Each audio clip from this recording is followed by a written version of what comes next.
এই মেঘলা দিনে একলা ঘরে থাকে না তো মন, এই কথাটা আমার থেকে বেশ ভালো লাগে।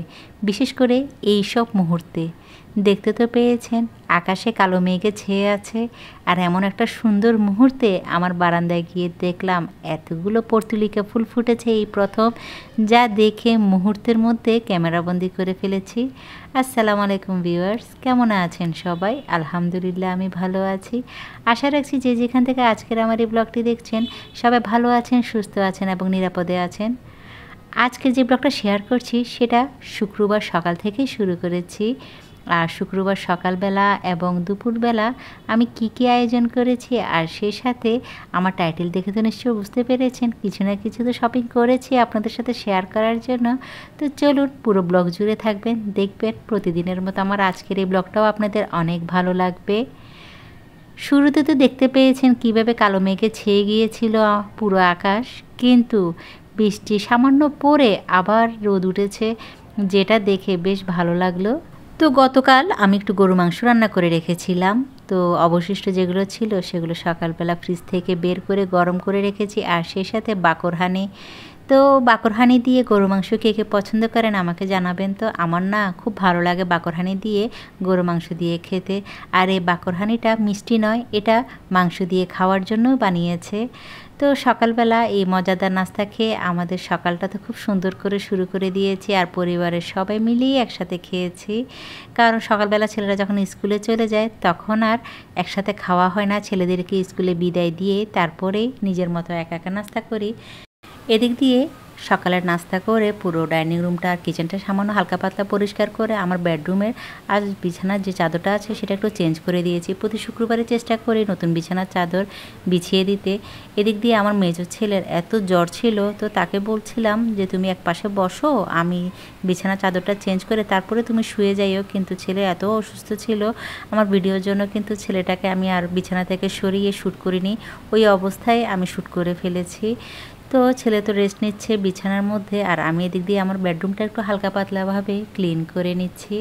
প্রতিদিনই তো সংসারের এসব কাজগুলো একটা না একটা করে থাকি, আর পরিপাটি করে যে কোনো জিনিস গুছিয়ে রাখলে দেখবেন এত শান্তি লাগে, আর এই জিনিসটা কিন্তু এক ধরনের অভ্যাসেও পরিণত হয়।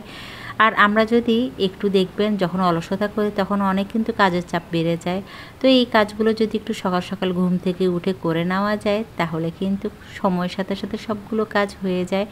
এদিক দিয়ে হঠাৎ করে খেয়াল করলাম আমার ড্রেসিং টেবিলে যে মিররটা আছে সেটা একটু ময়লা হয়ে গিয়েছিল, তো ভাবলাম যখন সব কিছুই পরিষ্কার করেছি একটু হালকা পাতলাভাবে ক্লিন করে ফেলি। আর আপনারা তো দেখেছেন আমি বেশিরভাগ সময় এই জিনিসটাতে একটু শ্যুট নেওয়ার চেষ্টা করি, কারণ এই জিনিসটা আমার ইদানিং নতুন করে ডেকোরেশন করার কারণে এখানে বেশ খানিকটা সময় আমার ব্যয় করা হয়। আর অনেক সময় দেখা যায় কি আমরা এখানে বসে অনেক গল্পও করি, যেটা হয়তো আপনাদের সাথে কখনো শেয়ার করা হয় না। তো ড্রেসিং টেবিলটা একটু পরিষ্কার করে আমি ভাবলাম তার আশেপাশে যে সকল জিনিসগুলো আছে সেগুলো আজ সরিয়ে একটু সুন্দর করে গুছিয়ে রাখি।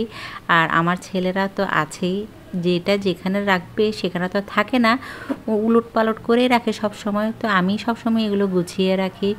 তো এদিক দিয়ে আমি আড়ং থেকে যে সকল বক্সগুলো কিনেছি সেগুলো একটু ভালোভাবে ক্লিন করে পরিষ্কার করে নিচ্ছি।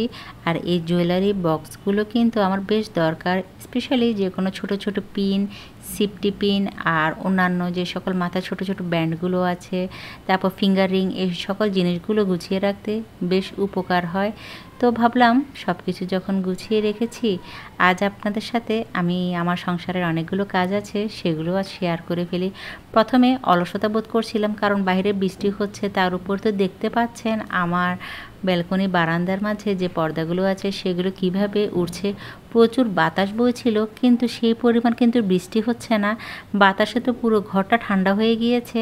তো ইচ্ছে করছিল একটু চা খেয়ে বসে থাকি, কিন্তু ওই যে আমি গৃহিণীর তকমাটা মাথায় নিয়ে রেখেছি, সেটা তো করতেই হবে।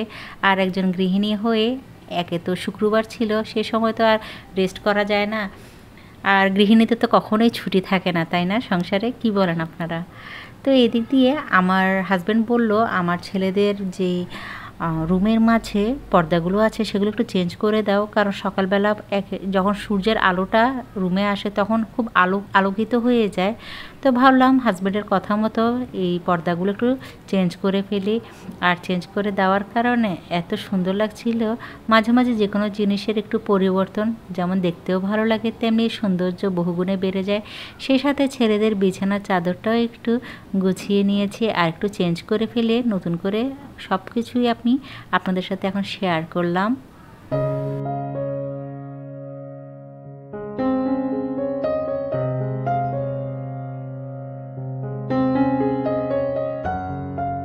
তো সকলের কাপড় চোপড় গুছিয়ে আমার যে অবশিষ্ট কাপড়গুলো আছে সেগুলো এখানে রেখে সুন্দর করে গুছিয়ে রাখছি। এই জিনিসটা কেনাতে আমার এত উপকার হয়েছিল, আমার কাপড় চোপড়গুলো সবসময় আমি এখানে রেখে গুছিয়ে রাখতে পারি। তাহলে একটা কাপড় আনতে গেলে আরেকটা কাপড় আমার নষ্ট হয়ে যায় না। অনেক সময় দেখবেন একটা কাপড় বের করতে গেলে আরেকটা কাপড়ে উঠে চলে আসে, কিন্তু এই জিনিসটা কেনাতে আমার অনেক উপকার হয়েছিল। আর এই কাপড় রাখার অর্গানাইজার বক্সগুলো আপনারা দারাজে সার্চ করলে পেয়ে যাবেন। এদিক দিয়ে আমার ডাইনিং রুমটাও একটু মুছে পরিষ্কার করে নিচ্ছি। ইদানিং এত পরিমাণ মাছির যন্ত্রণা, কী যে করব বুঝতে পারছি না, এত পরিষ্কার রাখি। আর আপনারা তো খেয়াল করেন আমি আপনাদের সাথে প্রায় কিন্তু আমার ডাইনিং রুমটা পরিষ্কার করা শেয়ার করি। আমি কিন্তু একবারই করি না, সারাদিন 5 থেকে 6 বারের বেশি আমি আমার এই ডাইনিং টেবিলটা ক্লিন করি। তারপরেও কোথা থেকে যে এত মাছি চলে আসে আমি বুঝি না। মাছি তাড়ানোর কোনো উপায়ও আমি পাই না। তো মাঝে মাঝে কী করি, শলা নিয়ে দাঁড়িয়ে থাকি। যখন অতিরিক্ত মাছি হয়ে যায় তখন শলা দিয়ে মেরে তাদেরকে দূর করি, কিন্তু এটা খুব ক্ষণিকের জন্য তারা দূরে থাকে, আবার কিছুক্ষণ পর চলে আসে। তো এদিক দিয়ে ভিম লিকুইডটা একটু ঢেলে নিচ্ছি। আর এই কাজগুলো রান্না করার আগে যদি করে রাখি তাহলে রান্নার সময় আর তেমন একটা ঝামেলা হবে না। তো চলুন আর আপনাদেরকে আমি অপেক্ষা করাচ্ছি না, টাইটেল দেখে নিশ্চয় বুঝতে পেরেছেন আমি কোথায় গিয়েছিলাম। তো ব্লগের মাঝখানে আমি আপনাদের সাথে এই জিনিসটা শেয়ার করি। আমি গতকাল বিকেলবেলা কোথায় গিয়েছি। আমি গতকাল বিকেলবেলা আড়ংয়ে গিয়েছিলাম আমার কিছু শখের এবং কিছু দরকারি জিনিস কেনাকাটা করার জন্য। আর আপনারা তো জানেন আমি আড়ংয়ের জিনিসপত্র বেশ পছন্দ করি। আমি প্রায় কিন্তু আমার ব্লগে এই সকল জিনিসগুলো শেয়ার করি। দেখে নিশ্চয় বুঝতে পেরেছেন এখানে অনেক বড় বড় বক্স। আমারও ভয় লেগেছিল যখন আমি সবগুলো একসাথে ঘরে এনেছিলাম। অনেকে তো দেখে মনে করবে আমি সব কিছুই কেনাকাটা করেছি, কিন্তু জিনিসগুলো একটু বড় হওয়াতে প্রত্যেকটা জিনিসের ব্যাগের যে সাইজগুলো সেগুলো অনেক বড় ছিল। শুরুতে আপনাদের সাথে যে জিনিসটা শেয়ার করছি সেটা হলো একটা পিলো।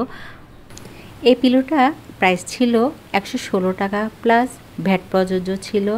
আর এই পিলোটা আমার থেকে বেশ দরকার ছিল। বেশ কয়েকদিন ধরে এই ধরনের পিলো দিয়ে আমার বেডরুমটা ডেকোরেশন করার বেশ ইচ্ছে ছিল। এই পিলোর সাথে একটা পিলো কভারও কিনেছি, যে কালারটা আমার থেকে এত ভালো লেগেছিল, একটু মাল্টি কালারের মাঝে নিয়েছি যাতে আমি সব সময় এটা ইউজ করতে পারি। আর এর ব্যাক সাইডটাও কিন্তু অনেক সুন্দর, কালারটা বেশ ভালো লেগেছে ডিজাইনটা আমার থেকে। আর পিছনের সাইডটাও কিন্তু আমি ব্যবহার করতে পারবো। তো এটার প্রাইস নিয়েছিল আমার থেকে 544 টাকা, সাথে ভ্যাট প্রযোজ্য। আপনাদের সাথে আমি সব কিছু প্রাইস শেয়ার করছি যাতে আপনাদের যদি এই সকল জিনিসগুলো পছন্দ হয়ে যায় আপনারা সেগুলো কালেক্ট করে নিতে পারেন সেখানে গিয়ে। তো এই হলো আমার পছন্দের একটা জিনিস যেটা আপনাদের সাথে একটু শেয়ার করে নিলাম। তো এদিক দিয়ে একটা কটন ন্যাপকিন নিয়েছি যেটা অনেকটা চেক প্রিন্টের মাঝেই ছিল। আমার থেকে এর কালারটা কিন্তু বেশ ভালো লেগেছে। এটা একটা নেওয়ার কারণ ছিল, আপনারা তো বিভিন্ন সময় দেখেন আমি যে কোনো জিনিস ডেকোরেশন করতে বেশ ভালোবাসি। তো ডেকোরেশন পারপাসেই কিন্তু আমি এটা ইউজ করব, সেজন্যই এই ন্যাপকিনটা নেওয়া হলো। তো যদি অন্য কালার থাকতো আমি হয়তো 2 থেকে 3টা কালারই নিতাম, কিন্তু ওখানে এই কালারটাই ছিল সেজন্য এটা নিয়েছি। আর এর প্রাইস নিয়েছিল আমার থেকে 48 টাকা, সাথে ভ্যাট প্রযোজ্য ছিল। আর ওখানে গিয়ে তো একটা জিনিস হাতে পেয়ে আমি তো পুরো মহা খুশি। আর সেটা হলো এই সুন্দর ক্রোশেটের প্লেসমেট, যেটা পেয়ে সাথে সাথে আমি হাতে নিয়ে নিয়েছি। আর এর কালারটা এতটা ভালো লেগেছে, রেড এবং হোয়াইটের কম্বিনেশনে এই প্লেসমেটটা আমার থেকে বেশ ভালো লাগলো, তো সেজন্যই এটা নিয়েছি। আর এটার আমার প্রাইস নিয়েছিল আমার থেকে 196 টাকা।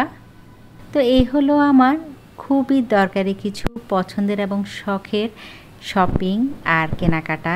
তো আরও একটা সুন্দর জিনিস শেয়ার করছি যেটা দেখে আমার মাথা পুরোপুরি পাগল হয়ে গিয়েছিল, যেটার জন্যই আমি ওখানে গিয়েছি। তো ওখানে গিয়ে এই জিনিসগুলো আমি কালেক্ট করেছি। তো আমার শখের এবং পছন্দের জিনিসটা বের হচ্ছে। এই যে দেখুন, এটা হলো একটা মিরর, যে মিররটার জন্যই আমি গিয়েছিলাম সেখানে। তো সেখানে গিয়ে আমার অন্য অন্য যে সকল শপিংগুলো সেগুলো করা হয়েছে। বেশ অনেক দিন ধরে আমি এই মিররটা কিনবো ভাবছি, শেষ পর্যন্ত সেখানে গিয়ে যে পেয়ে যাব আমি চিন্তাও করিনি। আর শখের জিনিসটা যখন কাছে পাওয়া যায় তখন কি আর সেটা রেখে আসা যায় বলুন?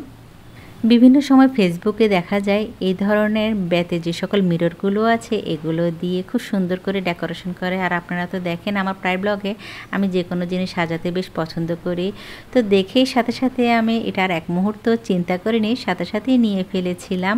আর ওটার সাথে সাথে আমি এখানে আমার শখের জিনিসটাও নিয়ে নিয়েছি।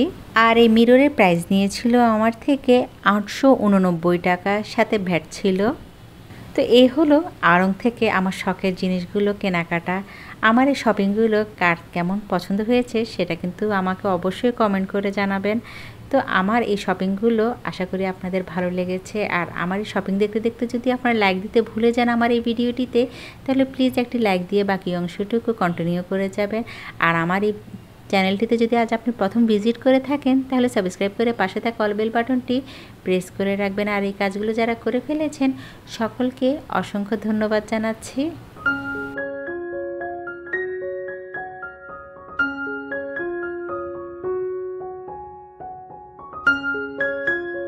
তো এদিক দিয়ে শুক্রবার দুপুরবেলা কী কী রান্না করেছি তার বাকি অংশটুকু দেখে নিন। এদিক দিয়ে একটু কাতল মাছ রান্না করছি। অনেকে হয়তো কাঁচা মাছ রান্না করা বা খেতে খুব একটা পছন্দ করেন না, কিন্তু আমার থেকে খেতে বেশ ভালো লাগে। এর কারণ হলো যে কোনো মাছ যদি ফ্রেশ থাকে তাহলে আমি এভাবেই ঝোলটা বা মশলাটা কষিয়ে এভাবে কাঁচা কাঁচা রান্না করার চেষ্টা করি। আমার কিন্তু এভাবে খেতে বেশ ভালো লাগে। আর আমার হাজব্যান্ডও কিন্তু এভাবেই রান্না করাটা বেশ পছন্দ। এক এক জেলায় হয়তো এক একভাবেই রান্না করে থাকে। তো এটা নিয়ে আসলে হয়তো কারো কোনো দ্বিমত থাকার প্রশ্নই আসে না। এদিক দিয়ে একটু সবজিও রান্না করছি। আজ কোনো বিরিয়ানি বা অন্য কোনো কিছুই আমি রান্না করছি না, কেন জানি শরীরটা আর চলছে না আমার। তো বললাম হালকা পাতলাভাবেই তরকারিটা আমি রান্না করে ফেলি। কিন্তু আমার ছেলেরা তো বলছে যেন তাদের জন্য একটু বিরিয়ানি রান্না করি। তো বললাম আজকে একটু বাদ দেই, আমি যদি সুস্থ থাকি বা একটু যদি ভালো লাগে তাহলে আগামীকাল রান্না করব।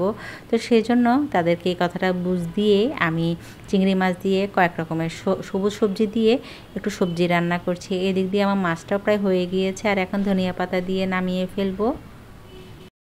সকাল থেকে তো দেখতে পাচ্ছেন একবার বৃষ্টি আসছে আবার রোদ উঠছে, এই নিয়ে গত কয়েকদিন ধরে ওয়েদার এমন অবস্থা করছে।